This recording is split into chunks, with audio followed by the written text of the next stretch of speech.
शपथ नारायण धारप भाग 4।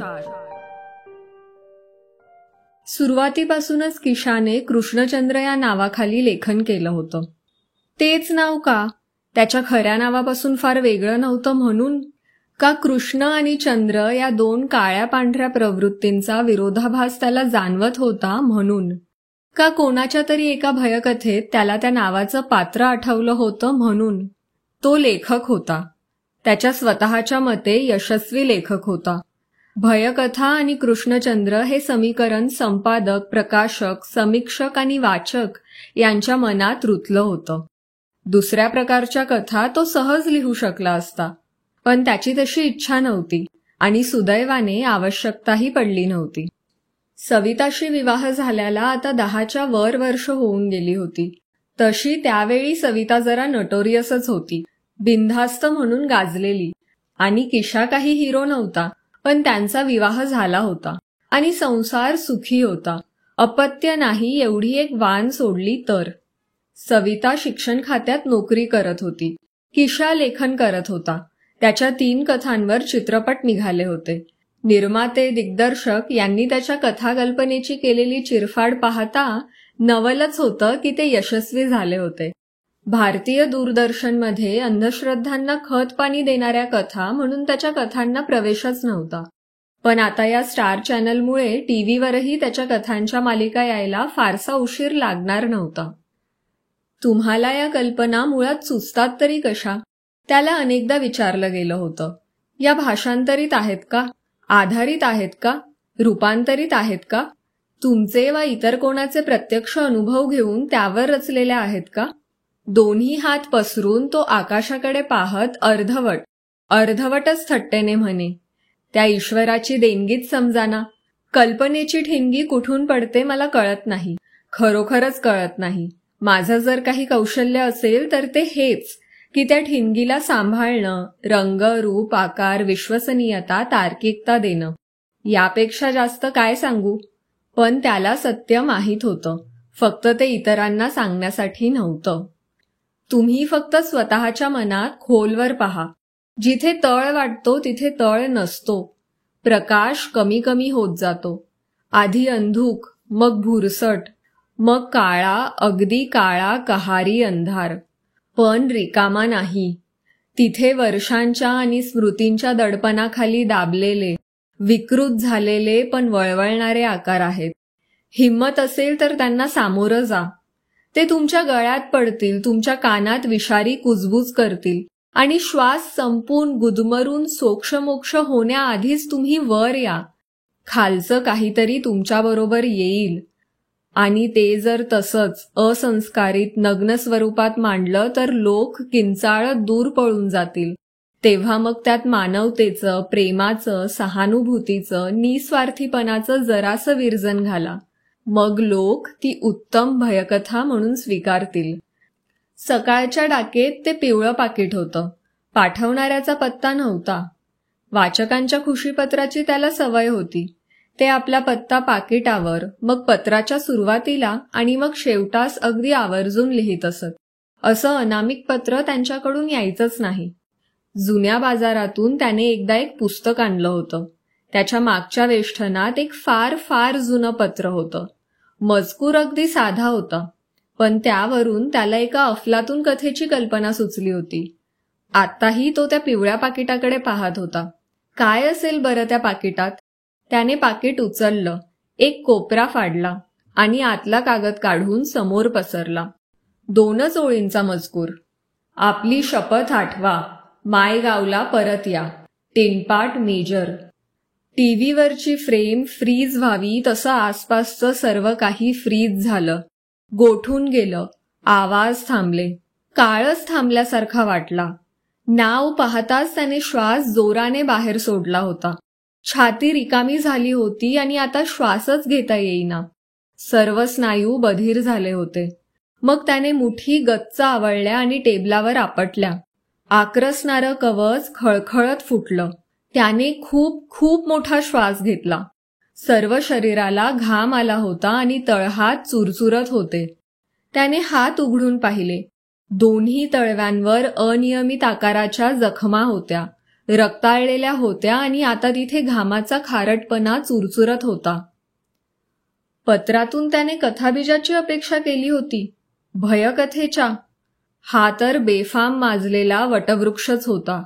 वळवळणाऱ्या, गळ्याभोवती आवळणाऱ्या, पुढे सरकणाऱ्या पारंब्या होत्या.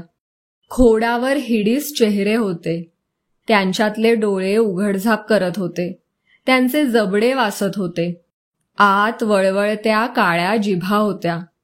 टिनपाट मेजर, जयराम गोवडे. त्याला एक कथाकल्पना हवी होती. इथे तर वळवळणाऱ्या विषारी अळ्यांचं वारूळ होतं. अंधारी ओसाड घरं होती. वासलेली काळी विवरं होती. खसखसणारे, धमकावणारे, गरजणारे, जीवाची भीतीने गाळण उडवणारे आवाज होते. आणि जयराम त्याला तिकडे बोलवत होता, मायगावला. अर्थात त्यांनी 7 जणांनी शपथ घेतली होती. अर्थात तो जाणार होता. त्याचं शरीर शहारलं. सर्व शरीरावर सरसरून काटा आला होता. आणि आता जर त्याला कोणी विचारलं असतं, तुमच्या कथातील कल्पना तुम्हाला कशा सुचतात, तर तो म्हणाला असता, मी ते प्रत्यक्ष पाहिलं आहे. त्याची अनेक रूपं पाहिली आहेत. त्याचे अनेक आवाज ऐकले आहेत. त्याच्या दुर्गंधीने माझं नाक आणि माझा घसा आवळला आहे. ते माझ्यासाठी अनेक ठिकाणी दबा धरून बसलेलं आहे. ते माझ्या पाठलागावर आलेलं आहे आणि देवकृपेने मी अगदी शेवटच्या क्षणी वाचलेलो आहे. आठवणींचा असा काही गदारोळ उठला होता की त्याने डोकं हातात गच्च दाबून धरलं. आता ती विसंगती असह्य होत होती. प्रत्यक्षात संपूर्ण अशक्य, असंभाव्य वाटणाऱ्या गोष्टी जेव्हा वास्तवात समोर उभ्या राहतात तेव्हा मन चुरमडून जातं. कारण वय वाढत जातं तसा विश्वासाचा परीघ आकुंचन पावलेला असतो. डोळ्यांना ढापणं लावलेली असतात. रेषेपलीकडच्या फार फार थोड्या गोष्टींच्या अस्तित्वाची जाणीव होत असते. पण मागची, किती वर्षांपूर्वीची, 27, 28, मागची गोष्ट वेगळी होती. त्यांची वयं 11-12 वर्षांची होती. त्यांची मनं लवचिक होती. भूतखेत, चेटकिनी, हडळी, राक्षस यांच्यापैकी कोणालाही मज्जाव नव्हता. रोजच्या इतिहासातल्या लढाया, भूगोलातलं हवामान, क्षेत्रफळ, मराठीतले समास, व्याकरण, गणितातली समीकरणं, वर्गमूळं, शास्त्रातली घनता, विशिष्ट उष्णता, रसायनातले आम्ल, अल्कली, क्षार यांच्याबरोबरच दाटीवाटीने हेही वावरत होते. त्या बालमनात सर्वांना प्रवेश होता, जागा होती. एखाद्या रात्री अशा एखाद्या भयानक आकाराशी गाठ पडली म्हणून ती मनं चुरमडून जात नव्हती. दुसऱ्या दिवशी शाळेत नेहमीसारखा अभ्यास, सुट्टीत व सायंकाळी नेहमीसारख्या गोट्या, विटीदांडू, लपंडाव, शिवाशिवी सर्वांना तयार होती. आणि आता परत तिकडे जायचं होतं. लागलीच निघायला हवं होतं.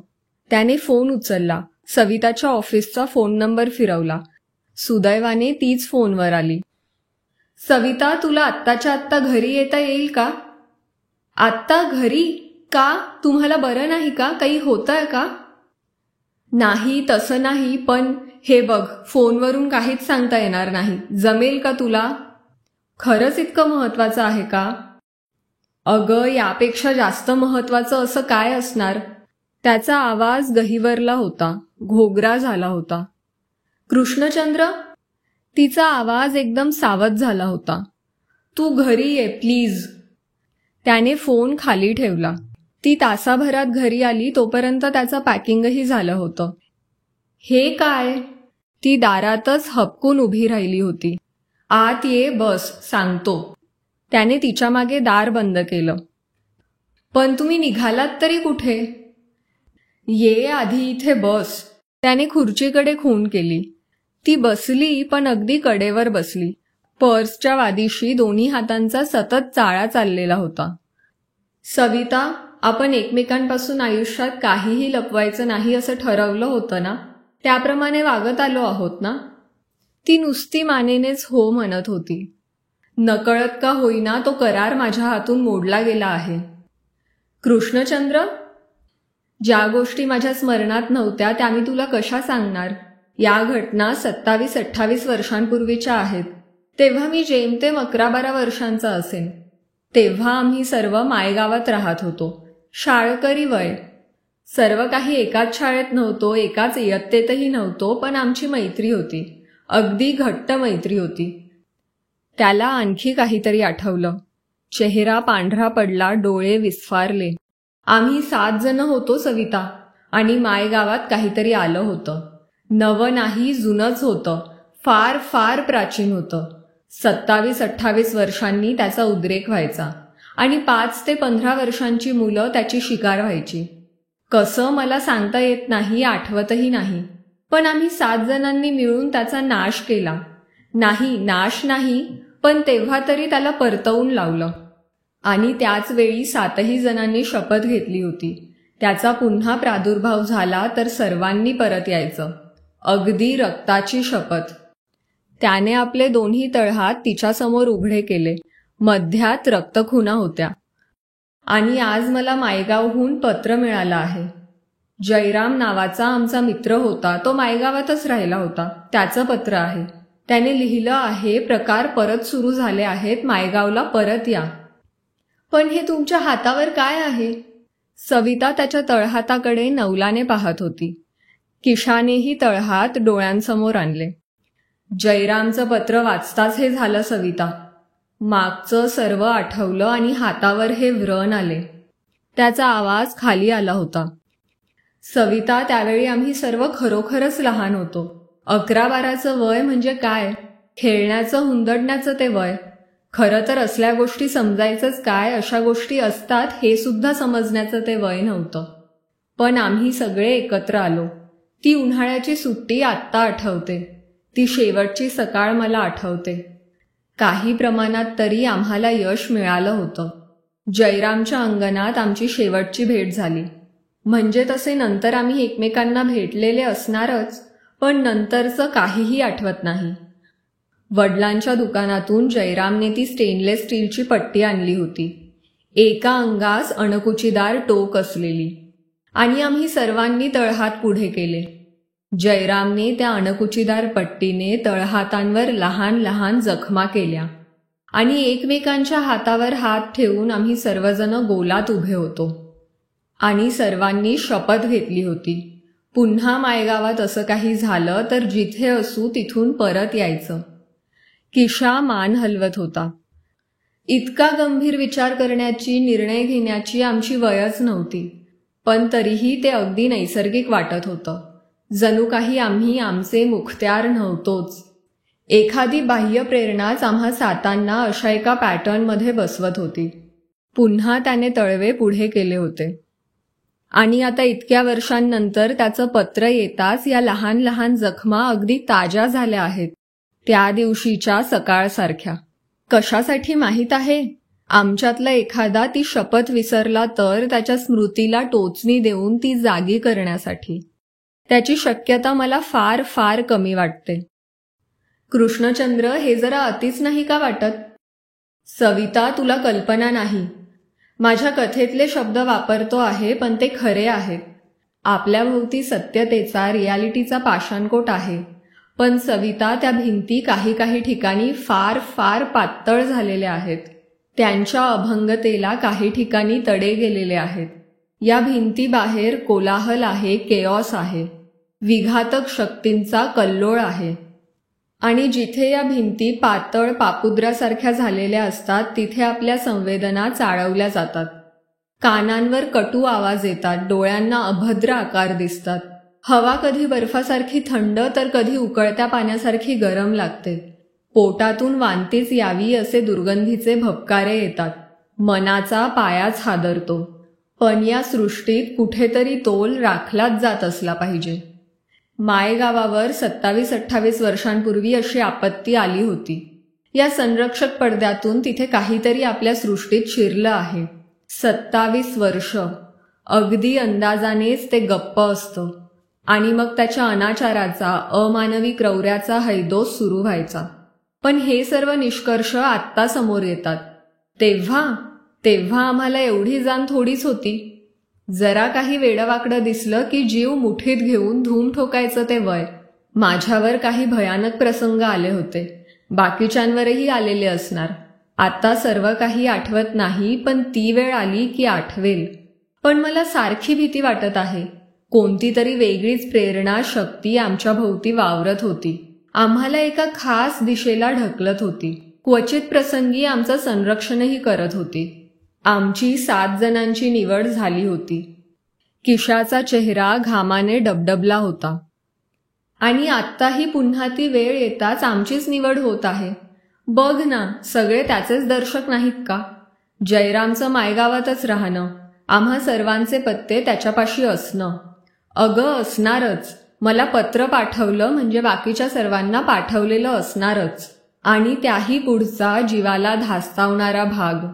त्याच क्षणी या जखमा वाहायला लागणं. याचा अर्थ एकच होतो. आम्ही जगाच्या पाठीवर कुठेही असू तरी ती शक्ती आमच्यापर्यंत पोहोचते. आम्ही सर्वजण अजूनही जखडलेले आहोत.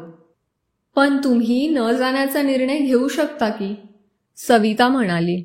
तिच्याकडे विस्फारलेल्या नजरेने पाहत किशा म्हणाला. सविता, असं म्हणतेस तरी कसं? अगं 7 म्हणजे 7च हवेत. साखळी कशाभोवती तरी आवळायची म्हणजे सर्व दुवे हवेत. जायला हवं. जायला तर हवंच. पण जीव असा घाबरा झाला आहे. त्याच्या हातावर हात ठेवत ती म्हणाली. मला तुमचं सांगणं अतिशयोक्तीचं वाटतं. मी तुमच्या शब्दांवर शंका घेते अशातलाही भाग नाही. तुमच्या कथा वाचल्यानंतर मला एवढी तरी जाण आली आहे की प्रत्येकजण आपापल्या सापेक्ष सत्यतेचं जग स्वतःभोवती उभं करीत असतं, जे तुमच्यासाठी आणि तुमच्यापुरतं सर्व खरं आहे. पण मग तुम्हीच म्हणत होतात ना, तुम्हाला कोणतं तरी दैवी संरक्षण आहे म्हणून. मग तुमच्या मनाला धीर कसा येत नाही? मान हलवत किशा म्हणाला. सॉरी, मी तुला नीट समजावून सांगू शकलो नाही.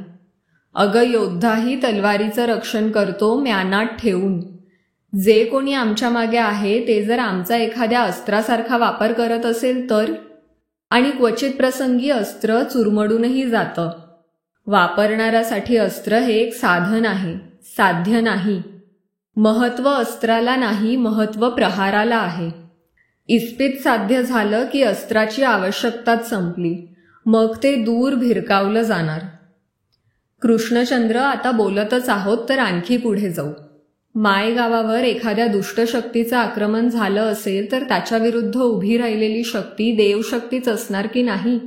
मग त्या देवशक्तीत दयाळूपणा, सहिष्णुता, करुणा यांची अपेक्षा करणं चूक ठरेल का? अजूनही किशा मान हलवत होता. मानवी रिंगणाच्या बाहेर पडल्याखेरीज हे प्रकार समजणार नाहीत सविता.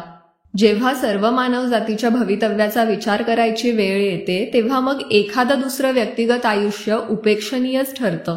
स्पष्टच शब्दात सांगतो, आमच्या जगण्या वाचण्याला काहीही किंमत नाही. पुन्हा एकदा त्याला दरदरून घाम आला होता.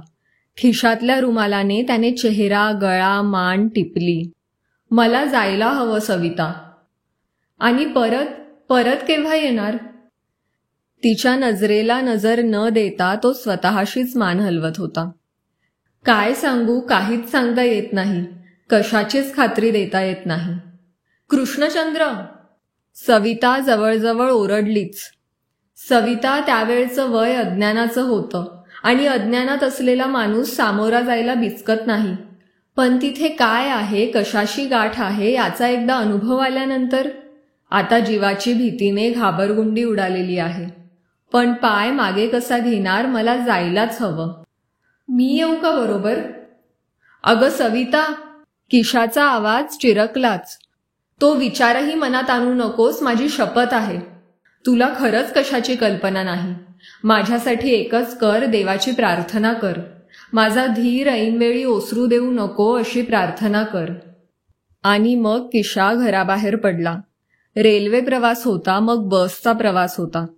लोकांची धावपळ, उत्साह, लहान सहान गोष्टींसाठीची धडपड, ज्या गोष्टी एरवी त्याला कंटाळवाण्या, उपेक्षणीय वाटत असत, त्यांच्यात आता एकाएकी एक आकर्षण आलं होतं. किती सुखी आहेत हे लोक. सृष्टीपटावर किती आनंदाने वावरत आहेत. उद्यासाठी, 5 वर्षांसाठी, 20 वर्षांसाठी योजना आखत आहेत. त्यांना पडद्यामागे जायचं नाही. त्यांना अंधाऱ्या, ओसाड, पछाडलेल्या घरातून रात्री वावरायचं नाहीये. भेसूर आकार पाहायचे नाहीयेत. शरीराच्या मांसाचा खिमा करणाऱ्या अक्राळ विक्राळ दातांना सामोरं जायचं नाहीये. आणि आरशाची खिडकी होऊन त्याने शहारून विचार तिथेच थांबवले.